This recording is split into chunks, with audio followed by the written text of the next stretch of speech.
नमस्कार, मैं दिनेश कांजी। न्यूज़ डंका के स्टूडियो में आप सभी का स्वागत है। वार्तालाप में आज हमारे पास फिर एक बार एक विशेष मेहमान है। फिर एक बार इसके लिए कह रहा हूँ कि इसके पहले वे न्यूज़ डंका के स्टूडियो में आई है। हमारे साथ है भाजपा नेता नाजिया इलाही खान। नाजिया जी नमस्ते। नमस्कार, वंदे मातरम, भारत माता की जय। फिर एक बार न्यूज़ डंका के स्टूडियो में आपका स्वागत है। बहुत बहुत आभारी। पिछले बार कुछ सवाल अनुत्तरित थे, शेष थे, उनका जवाब इस इंटरव्यू में लेने का कोशिश करूंगा। शुरुआत किसी अलग सवाल से करता हूं। हाल ही में भारत ने ऑपरेशन सिंदूर के बाद अपने कुछ एमपी विदेशों में भेजे थे भारत की भूमिका रखने के लिए, ठीक है। उसमें असदुद्दीन ओवैसी भी शामिल थे और उनकी भारत में बहुत चर्चा हुई। उन्होंने बहुत अच्छी तरह से भारत की भूमिका रखी। तो अभी ये जो घटना हुई है, ओवैसी भारत की बात बाहर रख रहे हैं और भारत में उनका ये हो रहा है, प्रशंसा हो रही है उनकी, तो उसके बाद आप उन पर टीका कैसे करेंगी? देखिए, सबसे पहले तो मैं ये बताऊं कि अगर कोई भारत का पुत्र या पुत्री है तो भारत भूमि के प्रति उसकी कितनी मोहब्बत है, उसका इम्तिहान उसको देने की जरूरत नहीं होती है। मुझसे कोई नहीं इम्तिहान मांगता है, या देश के प्रधानमंत्री से कोई इम्तिहान तो नहीं मांगता, राजनाथ सिंह जी से कोई इम्तिहान नहीं मांगता, आपसे कोई इम्तिहान नहीं मांगता। लेकिन असदुद्दीन ओवैसी को इम्तिहान देना था। ये अग्नि परीक्षा तो उसको पार करनी थी, क्योंकि भारत में 2014 के बाद से कहीं ना कहीं हिंदू अपनी दिशा और अपने दशा को बेहतर करने के लिए ठान चुके हैं। और असदुद्दीन ओवैसी को इस बदलते हुए हिंदुत्व पॉलिटिक्स समझ में आ चुका था और उसको ऐसा लगा कि इस बार अगर उसने पाकिस्तान को सही से अगर नहीं सरापा और कोसा तो कहीं ऐसा ना हो कि जंतर मंतर में और दिल्ली के कहीं भी रोड पर शेरवानी खोलकर उसको पिटाई खानी पड़े। अच्छा, ठीक है। दूसरी चीज है कि असदुद्दीन ओवैसी ने जो भी भारत के पक्ष में कहा और पाकिस्तान को परोसा, मैं भी सराहती हूँ। अगर शाम का भूला सुबह अगर लौट आता है, कुछ ऐसी कहावत है, तो उसमें बुरा नहीं है। लेकिन शक मुझे तब भी था, शक मुझे आज भी है और शक मुझे तब तक रहेगा जब तक मैं जिंदा हूँ। अच्छा, असदुद्दीन ओवैसी इस बात से इनकार नहीं कर सकता है कि वो कासिम रिजवी रजाकारी पार्टी चला रहा है। कासिम रिजवी की मुस्लिम इत्तेहादुल मजलिसे मुस्लिमीन किसकी पार्टी है?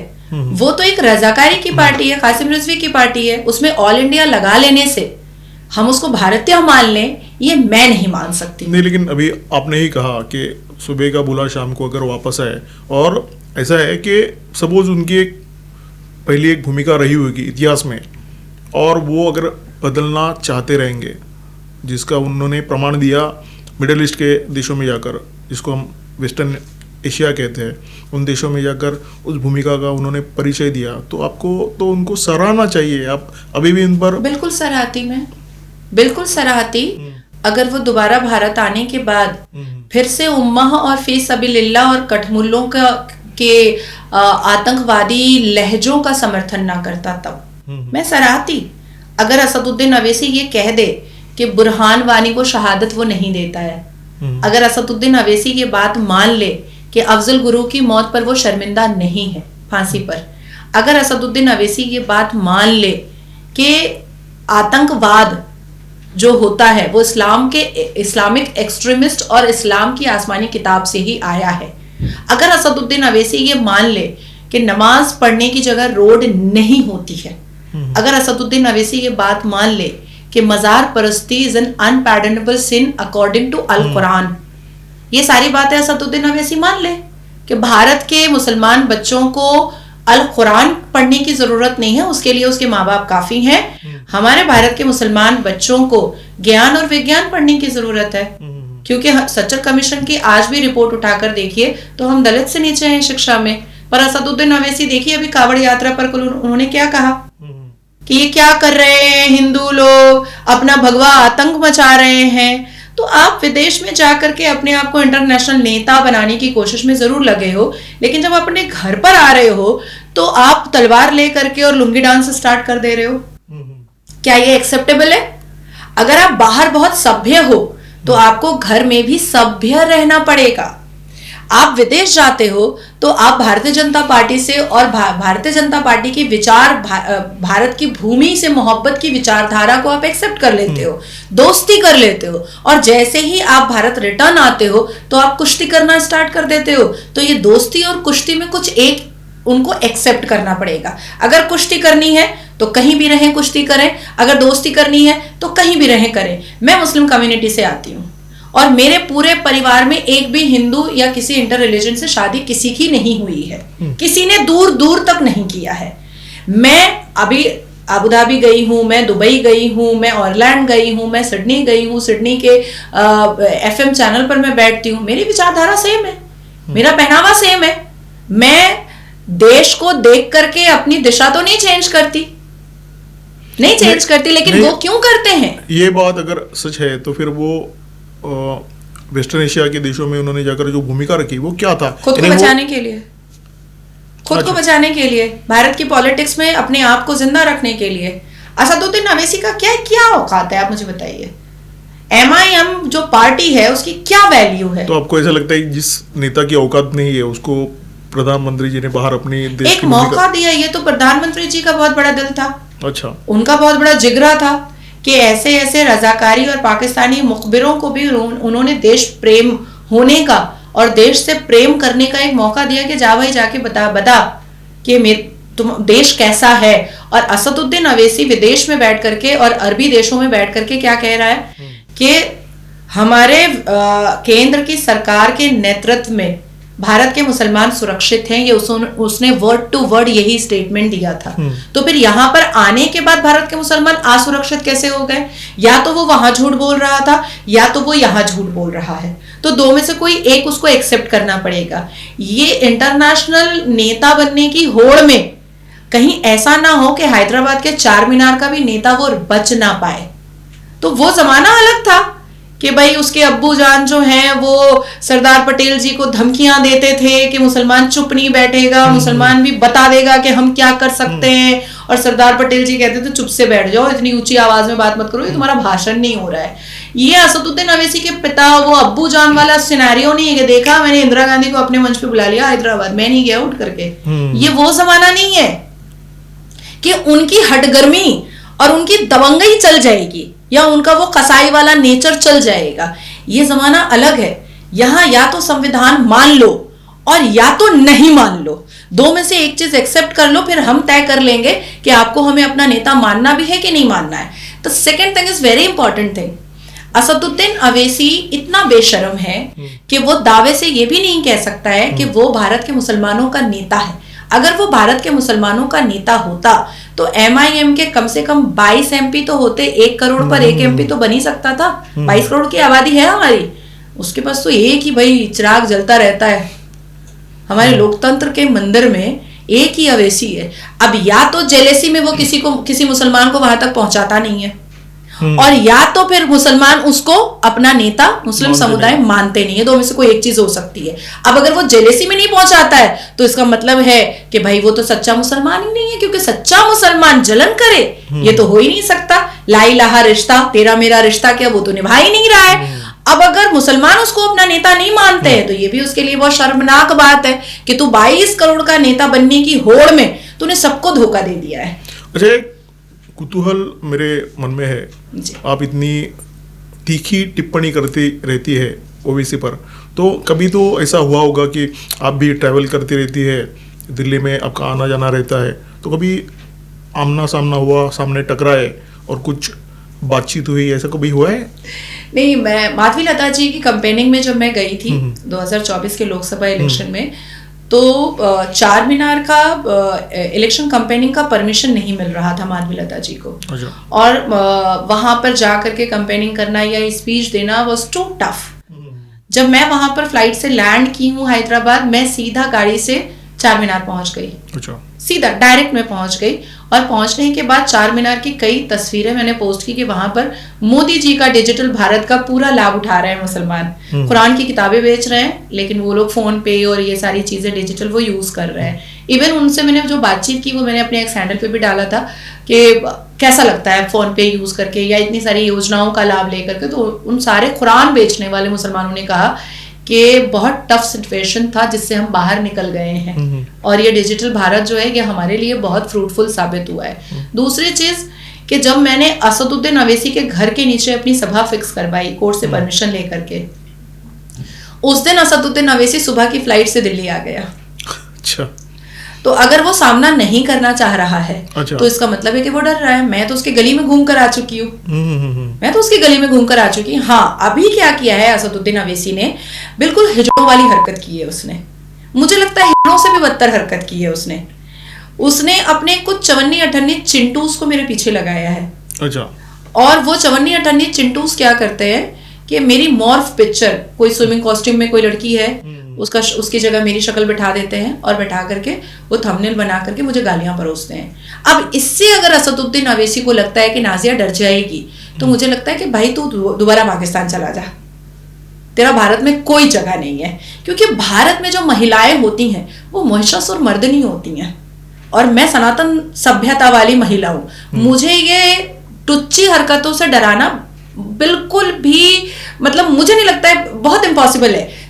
एक और बात मैं असदुद्दीन अवैसी के लिए कह रही हूँ कि असदुद्दीन अवैसी ये ना सोचे कि हर तस्लीमा नसरीन जैसी औरत को आप साड़ी खोलेंगे और ब्लाउज नोच के मारेंगे और आप उसको भारत देश से भगा देंगे।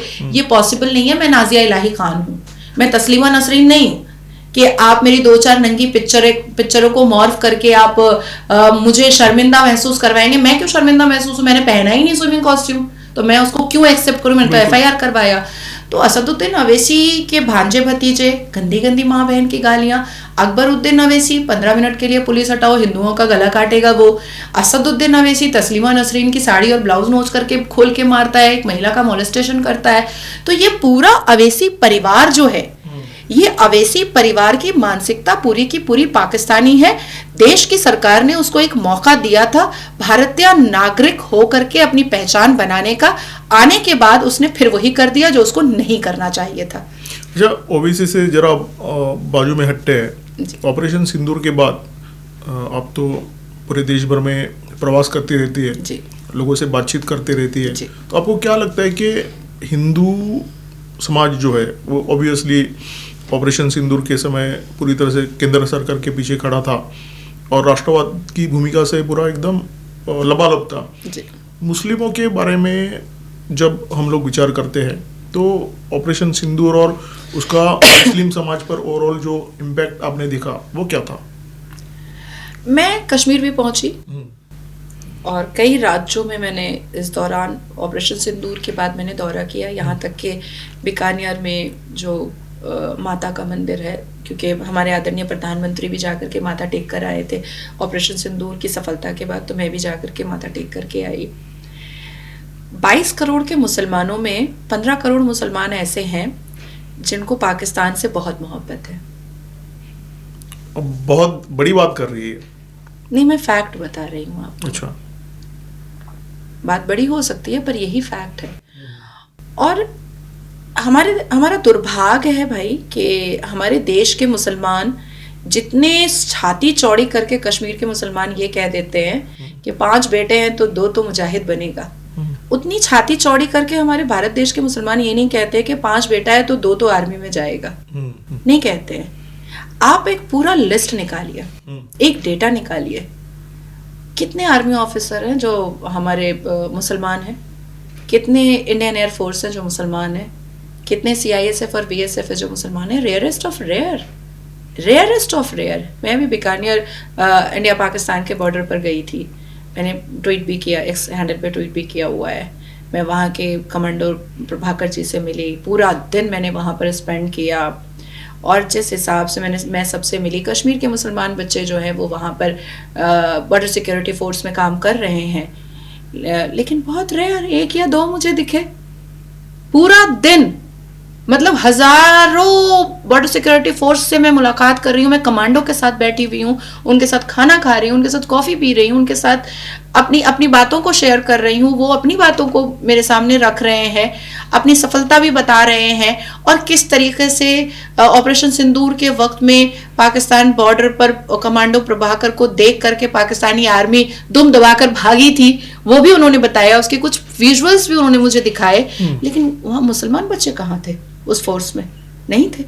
तो इनको मुजाहिद बनना ज्यादा पसंद है, इनको देश की सेना का हथियार बनना पसंद नहीं है। नहीं, तो ये मुजाहिद बन करके मर मिटने को तैयार है इस्लाम के नाम पर, लेकिन ये देश की सुरक्षा और सफलता के लिए मर मिटने को तैयार नहीं है। आप सोचो कि जब जब पूछा गया, कई ऐसे रील्स वायरल होते हैं, जब जब मुसलमानों से पूछा जा रहा है कि भाई खतना देख करके मारा है, मैं इसको टेररिज्म अटैक नहीं बोलूंगी, मैं इसको हिंदुओं का जेनोसाइड बोलूंगी। क्यों बोलूंगी मैं टेररिज्म अटैक? भाई मुझे पता है कि टेररिस्ट कौन है, जमात इस्लामी कौन है। इस्लाम की जमात पर चलने वाला Jamaat Islami is a terrorism organisation. हरकतुल इस्लाम कौन है? इस्लाम की हरकतों पर चलने वाला जो ऑर्गेनाइजेशन है, it's a terrorism organisation. Hizbul Mujahideen कौन है? Terrorism organisation. आपका लश्कर तैयबा, कलमा तैयब की लश्कर बनाने वाला कौन है? Terrorism organisation. जैश ए मोहम्मद, मोहम्मद की सेना। जैश ए मोहम्मद का मतलब क्या होता है? मोहम्मद की सेना, प्रॉफिट मोहम्मद सल्लल्लाहु अलैहि वसल्लम की सेना। और वो क्या कर रही है? वो बम गोली बारूद फोड़ भी रही है, फाड़ भी रही है सबको, और वक्त पड़ता है तो बलात्कार भी करती है मोहम्मद की सेना। तो ये सारे टेररिज्म ऑर्गेनाइजेशन है। और जब आप मुसलमानों से पूछते हो रोड पर, गलियों में, चौराहे पर कि भाई देखिए पहलगाम में तो 26 हिंदुओं को मार दिया और खतना देख करके मारा है, कलमा पढ़वा करके मारा है, तो वो कहते हैं सबूत कहाँ है आपके पास? सबूत तो नहीं है आपके पास, ये तो फेक स्टोरी है, मुसलमानों को बदनाम किया जा रहा है। तो मुसलमान तर्क उस चीज पर करते हैं जिस पर वो जीत नहीं सकते हैं। अब जैसे 4 शादियां मुसलमानों में जायज है, यही हमने हुआ सुना, लेकिन प्रॉफिट मोहम्मद ने तो 11 शादियां की थी। 6 साल की बच्ची से शादी जायज है, आप कहिएगा तो आपका सरतन से जुदा का नारा लग जाएगा। लेकिन ये तो भाई जाकिर नाइक भी कह रहा है, ये तो महमूद मदनी भी कह रहे हैं, ये तो कारी और हाफिज कुरान भी कह रहे हैं कि इसमें कोई शर्म वाली बात नहीं है। हमारे प्रॉफिट मोहम्मद ने 6 साल की बच्ची से शादी किया था और 9 साल में उसके साथ इंटरकोर्स किया था। अब हमारे यहाँ चाचा की बेटी, मामा की बेटी, खाला की बेटी, पुप्पू की बेटी, सबसे शादी जायज है।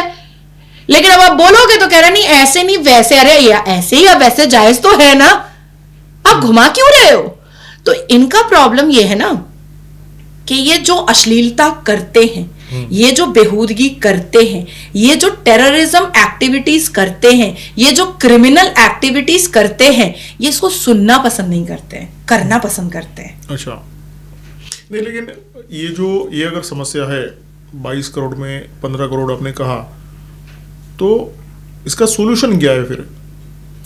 बहुत सिंपल सॉल्यूशन है। हाँ, हमारा जो देश है वो संवैधानिक देश है। भारत देश जो है वो वेदों और ग्रंथों की सभ्यता का देश है, सिविलाइजेशन का देश है, संस्कृति का देश है, संस्कार का देश है। और भीमराव अंबेडकर जी ने हमें संविधान दिया जिस पर चलने के लिए हम सब ने, अभी इस वक्त इस लम्हे में जो बच्चा पैदा हुआ है वो भी अंडर कॉन्स्टिट्यूशन आता है। इस देश से अरबी कॉन्सेप्ट हटा दिया जाए। है इस देश में अरबी कॉन्सेप्ट क्यों चल रहा है मदरसे? हाँ, क्यों चल रहा है मदरसे? यानी मदरसे हटाने चाहिए ऐसा? नहीं, मैं पूछना चाहती हूँ कि जो संविधान मानता है वो ला इलाहा इल्लल्लाह मुहम्मदुर रसूलुल्लाह, मैंने क्या बोला आपको पता चला? आपको समझ में आया? मैंने कहा अशहदु अन ला इलाहा इल्लल्लाह व अशहदु अन्ना मुहम्मदन अब्दुहु व रसूलुहु, आपको समझ में आया? मैंने बोला कुल या अय्युहल काफिरून ला अअबुदु मा तअबुदून वला अंतुम आबिदूना मा अअबुदु वला अंतुम आबिदूना मा अअबुदु लकुम दीनुकुम वलिय दीन। मैंने आपके मुंह पर आपको काफिर बोला, कुल या अय्युहल काफिरून। अच्छा, ए इस्लाम के मानने वालों कह दो काफिरों से। मैंने आपके मुंह पर आपको काफिर बोला, आपको समझ में भी नहीं आया। अच्छा, तो मेरा कहना है कि ये तो अरब नहीं है, ये तो कोई 58 मुस्लिम कंट्री नहीं है, ये तो कोई 58 नया मुस्लिम कंट्री नहीं बना है। तो जो मुस्लिम कंट्री है नहीं उसमें अरबी कॉन्सेप्ट चलाकर फायदा क्या है? दूसरा बहुत इजी सॉल्यूशन है कि इंडिया पाकिस्तान की जो दुश्मनी है वो कोई नई नवेली नहीं है। बहुत पुरानी है, नई दुल्हन आई है और बर्तन खड़का रही है तो संभाल लेंगे, नहीं, ये नासूर बन चुका है। तो जिन्ना के लिखे हुए शरिया को भारत का सर्वोच्च न्यायपालिका क्यों सुनता है, और शाहबानो के केस को 1984 से 2017 तक क्यों टानता है? शरिया हटा दीजिए जिन्ना का और अरबी कॉन्सेप्ट हटा दीजिए। नहीं, इसका एक सोल्यूशन कुछ लोग ऐसा भी देते हैं कि अभी हमारी तादाद 22 करोड़ हो गई है, जितनी 47 के समय थी, तो फिर एक बार हमको एक टुकड़ा दे दीजिए। वो तो यही चाहते हैं, वो तो यही चाहते हैं। और देखिए इस्लाम में जब आप सही अल बुखारी में ना आप जिहाद के चैप्टर में जाएंगे, अल जिहाद के चैप्टर में जाएंगे, सही अल बुखारी का मतलब होता है एक्यूरेट, अप्रोप्रिएट, स्पेसिफिक बुखारी, जो हमारे इस्लाम हदीस है, हाँ, जो इस्लाम का तशरीह है, खुलासा है, मतलब एकदम एनहांस करके बताया गया है। तो सही अल बुखारी के जब अल जिहाद वाले चैप्टर पे आप जाएंगे तो उसमें साफ है कि भाई जमीन के जर्रे जर्रे को इस्लामिक बनाना है। अब आप सोचिए कि 1947 में मुसलमानों ने जिद किया कि हमें एक इस्लामिक देश दो, ठीक है, मोर देन 72 लाख मुस्लिम पाकिस्तान गए। भैया 3 करोड़ यहाँ क्यों रुके? तुमने ही तो बनवाया था, तो तुम रुके क्यों यहाँ? तुमको चाहिए था इस्लामिक देश। और जिन्ना ने ऐलान भी कर दिया था अपनी पहली स्पीच में कि जो कोई उर्दू नहीं बोलेगा वो पाकिस्तान का दुश्मन होगा, वो इस्लाम का दुश्मन होगा, वो उसको जो भी यहाँ पर है, जितने डिपार्टमेंट्स बनेंगे, जो मंत्रालय बनेगा, सब कुछ यहाँ पर उर्दू में होगा। और हो रहा है। फिर हमें क्यों पढ़ाया गया उर्दू? वो तो पाकिस्तान का था, हमें पढ़ने की जरूरत नहीं थी। आज भी उर्दू स्कूल चल रहे हैं, आज भी मदरसों में अरबी चल रही है। तो ये तो उनके अल कुरान ने कहा है, उनकी हदीसों ने कहा है, उनके सही अल बुखारी ने कहा है, उनके अल्लाह सुभान ने कहा है कि भाई तुमको जमीन के जर्रे जर्रे को इस्लामिक बनाना है। वो अपने इस्लाम का प्रचार कर रहे हैं। अब चाहे वो क्रूरता से करे, चाहे वो प्रेम से करे, चाहे वो दावत इस्लाम से करे, चाहे वो अल तकैया से करे, चाहे वो जिहाद से करे, चाहे वो जजिया से करे, वो तो अपने इस्लाम का काम कर रहे हैं। पर आपका धर्म क्या आपको बचाए, अपने आप को, अपने धर्म को, अपनी मातृभूमि को बचाने का जिम्मेदारी नहीं दिया है क्या? तो आप अपने हिसाब से बचाओ। तो ऐसी 5 चीजें जो करने से ये समस्या सॉल्व हो सकती है, क्या लगता है आपको? मदरसा हटा दिया जाए, अरबी कॉन्सेप्ट हटा दिया जाए, जितने भी मुसलमान हैं उनको ये मजबूर किया जाए कि तुमको संविधान मानना होगा। और संविधान के चैप्टर 3 के आर्टिकल 13 से 28 तक सिर्फ नहीं, जितने आर्टिकल्स हैं सब मानने पड़ेंगे, जिसमें आर्टिकल 44 यूसीसी भी है। ओके। ये जो हमारे टीवी चैनलों पर जो दाढ़ी और लुंगी छाप बैठते हैं, जो कटर छाप, मदरसा छाप, कठमुल्ले बैठते हैं, इनके हिसाब से चैप्टर 3 आर्टिकल 13 to 28 ही सिर्फ इनका संविधान है। जो अधिकार की बात करते हैं, हाँ, सिर्फ इनका वही संविधान है, वो जो एब्सोल्यूट भी नहीं है। सही से अगर वो संविधान पढ़ ले तो मदरसा छाप होते हैं। इनको तो आज भी पता है कि जमीन चिपटी है, तो मानने को तैयार ही नहीं है कि जमीन क्या है भाई। और सूरज पृथ्वी के, हाँ, तो और प्रॉफिट मोहम्मद ने चांद के 2 टुकड़े किए हैं शहादत की उंगली से।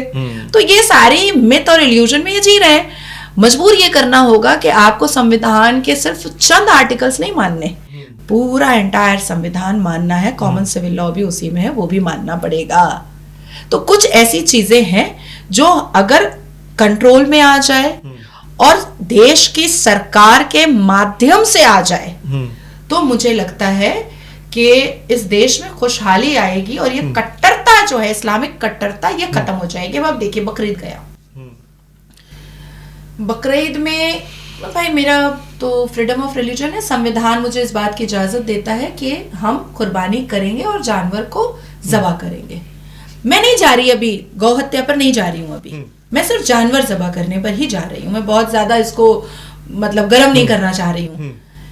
लेकिन मेरा ये भी तो कहना है कि भाई इस देश के कानून ने prevention of animal cruelty act भी तो बनाया, बिल्कुल, और उसके रूल 17 में साफ सुथरे अंदाज में लिखा कि आप अपने पर्सनल चीजों के लिए, रिचुअल्स के लिए, फेस्टिवल्स के लिए जानवरों की हत्या नहीं कर सकते। स्लॉटर हाउस जो सरकार की तरफ से बनाए गए, इसके अलावा आप कहीं भी स्लॉटर हाउस नहीं बना सकते।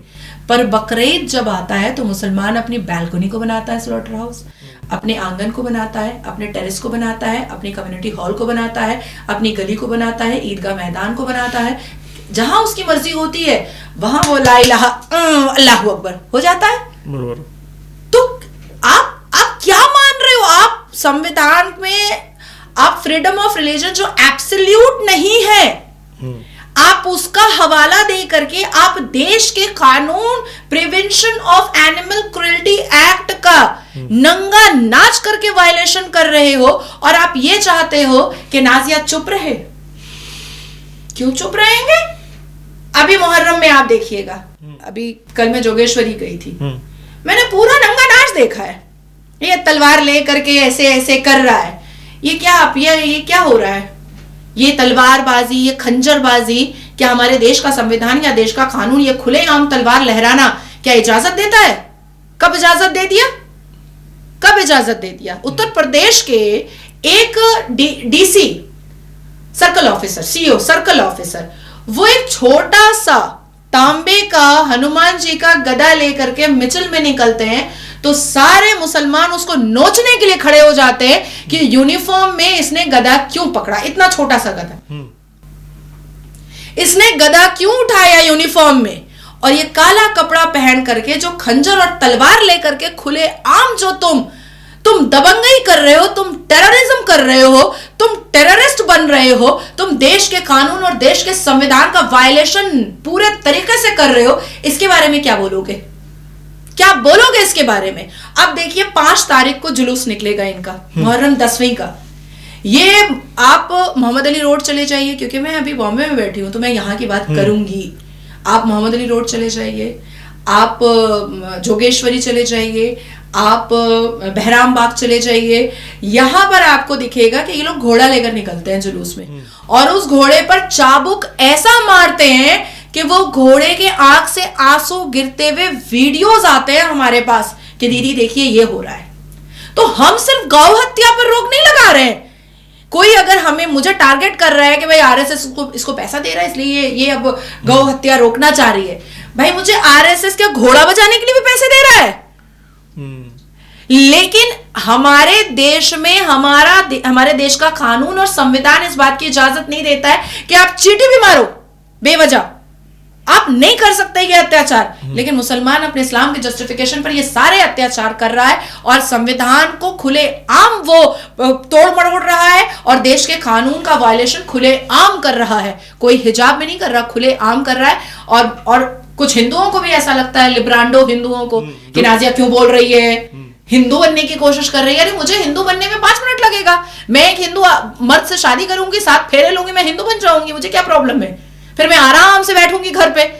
लेकिन reformation, we need reformation, we required reformation. Sanatan Dharma में एक्सेप्टेंस था, आपने सती प्रथा बंद किया, आपने अपने सनातन धर्म में एजुकेशन को एनहांस किया, आपने चाइल्ड मैरिज खत्म किया, आपने अपने धर्म की मनुस्मृति को साइड में रख दिया और कभी नहीं उठा करके लाए। अपने अधिकार और अपने धर्म की मनुस्मृति के बारे में आपने कभी बात नहीं किया कि ये आना चाहिए दोबारा। तो अगर अल कुरान की 26 आयतें विवादित है तो उसको बैन करने में प्रॉब्लम कहां है? आप अपने धर्म का सैक्रिफाइस कर सकते हैं, पिछले क्यों नहीं कर सकते? पिछले बार इसी मुद्दे को लेकर मैंने आपको एक सवाल पूछा था कि ऐसी जो कुरीतियां हैं वो देखकर कई लोग इस्लाम छोड़ रहे हैं और एक इस्लाम करके एक कम्युनिटी एक्स मुस्लिम, तो उसके बारे में मैंने आपसे पूछा था कि कितने लोग हैं भारत में ऐसे, तो आपने कहा था कि मैं इस पर रिसर्च कर रही हूँ, आपको नेक्स्ट टाइम बताऊंगी। कुछ आंकड़ा आया है आपके पास? मेरे पास आंकड़ा पाकिस्तान का आया, ईरान का आया है और भारत का आया है। बताइए। ईरान में यंगस्टर्स की जो पॉपुलेशन है वो 78 to 80% एक्स मुस्लिम्स है। ओह, लेकिन इसका आधार क्या है? इसका आधार ये जो हम हाल मतलब गाहे बगाहे सुनते हैं ना कि एक बच्ची है जो हिजाब का विरोध कर रही है और उसने इनर गारमेंट पहन करके वो रोड पर चल रही है कि मैं नहीं हिजाब पहनूंगी। She was ex Muslim. Mahsa Amini, इतना बड़ा प्रोटेस्ट। तो वो जो माशा अमीनी के समर्थन में निकले और पूरे ईरान में हिजाब के खिलाफ एक बहुत बड़ा प्रोटेस्ट सालों चलता रहा। Those are ex-Muslims। बिल्कुल। आप थोड़ा सा मतलब रिसर्च पे जाइएगा, मैं आपको कुछ डॉक्यूमेंट्स भी प्रोवाइड कर दूंगी। ईरान में मोर देन 20% मस्जिदों पे ताला लग चुका है। लोग नहीं है मस्जिद के अंदर जाकर के नमाज पढ़ने वाले। तो ईरान के खमनेई ने एक फतवा दिया, एक स्टेटमेंट दिया अपना कि हम ना अपनी मस्जिद में ना सिर्फ फर्ज नमाज पढ़ने देते हैं, उसके बाद ताला मार देते हैं अपनी इज्जत बचाने के लिए। अच्छा। भाई मस्जिद अल्लाह का घर है तो ही बोलता है, सारे मुसलमान बोलते हैं, इस्लाम के मानने वाले सभी बोलते हैं मस्जिद अल्लाह का घर है। अल्लाह के घर में ताला मारने की कब से जरूरत आन पड़ी? अपनी इज्जत कम नहीं बचा रहा था क्योंकि मस्जिद जाने वाला कोई युवा था ही नहीं। अब आते हैं पाकिस्तान पे। मोर देन 18% पाकिस्तानी युवा ने इस्लाम छोड़ना स्टार्ट कर दिया है। More than 18%। अच्छा। अब हमने अभी 2024 के नवंबर में एक खबर सुनी थी कि एक लड़का कनाडा से अपने गांव, अपने घर आया है पाकिस्तान और उसकी ब्लास्फेमी कर दी गई। अच्छा। आप गूगल में भी आपको मिल जाएगा। लेकिन लिखा क्या गया द डॉन में, और पाकिस्तान के जो मतलब जर्नलिस्ट हैं उन्होंने क्या लिखा कि एक टूरिस्ट की मौत हो गई। अच्छा। टूरिस्ट नहीं था वो तो पाकिस्तान का नागरिक था, वो तो पाकिस्तान का पासपोर्ट था उसके पास। अच्छा। वो कनाडा में काम करता था और वो आया था छुट्टियां मनाने के लिए, लेकिन आस पड़ोस को पता चल गया था कि वो एक्स मुस्लिम हो चुका है। अच्छा। इसलिए उसकी ब्लास्फेमी करके उसको पहले मतलब हाथ पैर से मार करके उसको अधमरा किया गया। पुलिस उसको उठा करके कस्टडी में ले करके उसकी जान बचाने के लिए पुलिस कस्टडी में ले गई। इन कठमुल्लों ने क्या किया, पाकिस्तान के कटवों ने थाना जलाया। अच्छा। थाना की 7 गाड़ियां जलाई। ये कराची की बात मैं बता रही हूँ आपको। पाकिस्तान थाना की 7 गाड़ियां जलाई, 3 पुलिस ऑफिसर को जिंदा जलाया, उसको लॉकअप से निकाला और निकाल करके उसको जिंदा जलाया। अरे बाप रे। और फिर उसके वीडियो बना करके पूरे देश में वायरल किया कि ये सजा होगी इस्लाम छोड़ने की। ठीक है, अब आते हैं भारत पर। भारत में मोर देन 2.5 करोड़ एक्स मुस्लिम है। 10%। जी, इट्स अ ह्यूज मेजॉरिटी। और उनका कोई ऐसे ऑर्गेनाइजेशन है कि कोई ऑर्गेनाइजेशन खुद को ही मालूम है कि मैं एक्स मुस्लिम हूँ बस? नहीं, कुछ तो एकदम छुट्टे सांड की तरह बोलते हैं कि हाँ जो बोलो भाई हम एक्स मुस्लिम है, क्या बात है। और उस 2.5 करोड़ में मोर देन 30% एक्स मुस्लिम के साथ मैं कनेक्टेड हूँ। अच्छा। जो मुझसे मिलते हैं, हमारी बातचीत होती है, मैं उनको लीगल सजेशंस देती हूँ, उनकी सेफ्टी और सिक्योरिटी के लिए काम करती हूँ। अभी हालिया में 3 एक्स मुस्लिम को पहलगाम अटैक के बाद वो लोग वहीं पर अटके हुए थे, तो उनको जम्मू कश्मीर की पुलिस उठा करके लेकर चली गई थी। उठा करके लेकर गई, जब वो जम्मू कश्मीर की पुलिस ने उन लोगों से पूछताछ किया तो पता चला कि वो लोग एक्स मुस्लिम है। और जो कुटाई उनकी की है जम्मू कश्मीर की मुसलमान पुलिस ने, अच्छा, जो मारा है, लेकिन उनको बताने की क्या जरूरत थी जम्मू कश्मीर के पुलिस को कि हम लोग एक्स मुस्लिम है? यानी ये तो सवाल क्यों नहीं बताएंगे? if I consider myself as a सनातनी मुस्लिम, why should I hide? मैं अपने देश में डर जाऊं? अपना इंट्रोडक्शन देने से मैं डर जाऊं? If I am wearing rudraksha, is this unconstitutional? Of course not. तो मैं क्यों छुपाऊं? तो इतनी पिटाई किया, उसके बाद भारी मुश्किल से हम 10 लोगों ने मिल करके उन 3 एक्स मुस्लिम को वहां से निकलवाया। और निकलवाने के बाद आज जम्मू कश्मीर के 3 थाना के जो इंस्पेक्टर इंचार्ज है, उनका जीना मैंने लीगली 2 भर कर दिया है कि किस आधार पर आपने उसको कूटा है, सिर्फ ये बता दीजिए। अच्छा। रिमांड तो खत्म कर दिया हमारे सुप्रीम कोर्ट ने, टॉर्चर खत्म हो चुका। फिर भी अगर आपने किया तो एफआईआर किधर है? टेररिस्ट था वो, टेररिस्ट तो आप पकड़ नहीं पाए, आप तो चूड़ी पहने हुए थे हाथ में, टेररिस्ट आकर के 26 हिंदुओं को मार के चला गया, आप एक्स मुस्लिम पर अपना मर्दानगी दिखा रहे हो, वो भी कटा हुआ मर्दानगी, वो हम बर्दाश्त नहीं करेंगे। तो ये है हालात। पर हाँ, आने वाले 2026 में एक्स मुस्लिम इस देश में एक पिलर, एक अस्त्र, एक शस्त्र और एक स्ट्रॉन्ग मुद्दा बनने जा रहा है, इसकी गारंटी मैं आपको दे रही हूँ। कौन बनाएगा? आप उसके लिए आप इनिशिएटिव लेंगी उसके लिए? Of course. अच्छा, ग्रेट। Of course. देश की सरकार से लेकर के अरब के मोहम्मद बिन सलमान तक मैं बात करूंगी। क्या बात है। अच्छा, एक इतना अच्छा आप काम करती है और देश भर में आपका विरोध करने वाले भी लोग हैं, तो ऑब्वियसली आपको चाहने वाले भी लोग रहेंगे कि नाज़िया इलाही खान, ये नाम सुनकर उनका दिल खुश होता होगा। तो ऐसे कुछ अच्छे कॉम्प्लीमेंट, यानी जो जिसको मैं कहूँगा बड़े प्यारे कॉम्प्लीमेंट जो आपको बहुत अच्छे लगे, दिल को छू गए, ऐसे कुछ होता है क्या कभी कि लोग गालियाँ ही देते हैं?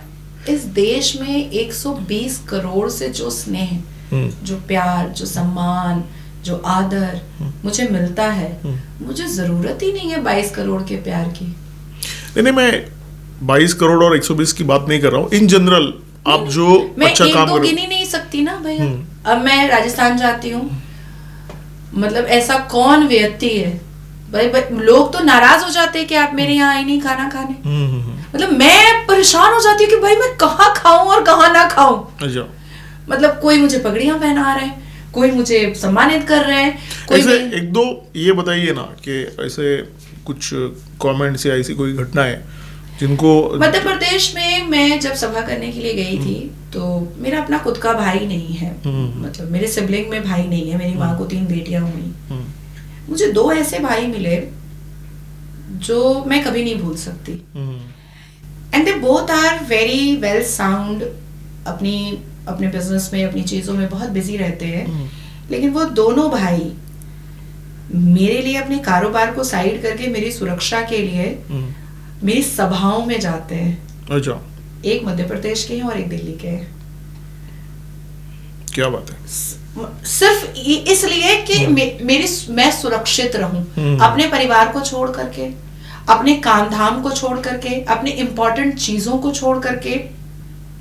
2 दिन नाजिया दीदी की सभा राजस्थान में है, मैं 2 दिन उनके साथ ही रहूंगा। ये जो मतलब एक अद्भुत, जिसको मैं कहूं, जिसको I really don't have appropriate word to explain, ये जो प्यार है कि नाजिया को जिंदा रहना बहुत जरूरी है, ये प्यार मुझे मेरे मजहब से तो नहीं मिला। आज मैं, हो सकता है 10 साल से आज मैं रिफॉर्मेशन की, इस्लाम की बात कर रही हूँ, इसलिए लोगों को लग रहा होगा कि मुस्लिम गालियां दे रहे हैं, लेकिन इससे पहले तो मैं नहीं कुछ बोल रही थी, तब मुझे क्यों गालियां मिल रही थी? तब मेरे माँ बाप को गालियां क्यों दिया जा रहा था?